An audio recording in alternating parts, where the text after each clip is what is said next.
Welcome to Luca and Miguel. Enjoy the video. In this video, I will compare Excel versus Sheets. We'll explore their core functionalities, accessibility, and how they handle different data tasks.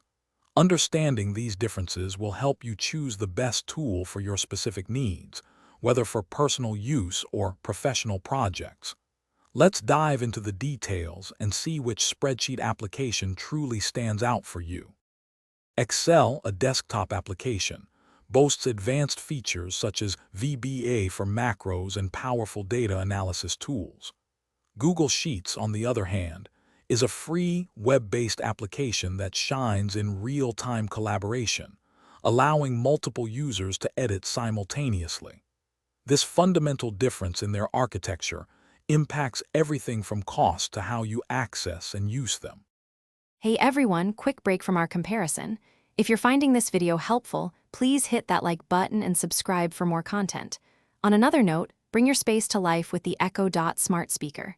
It's perfect for playing music, getting news, and controlling your smart home. Check the description below for a link to the Echo Dot and other fantastic deals. Now, let's get back to the video. When it comes to raw power, Excel generally handles larger datasets and more complex calculations with greater efficiency. It can manage over 1 million rows of data. Google Sheets has a limit of 10 million cells across all sheets in a workbook, and while it performs well with moderate data, it may slow down with extremely large or complex files. Your data volume is a key factor here.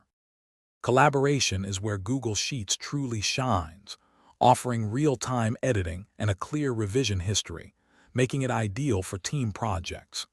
Excel also has co-authoring features, especially with Microsoft 365, but setting it up can be more involved. Sheets also integrates seamlessly with other Google Workspace applications, creating a unified ecosystem for productivity. Thanks for watching and please subscribe. It's the best investment you'll ever make.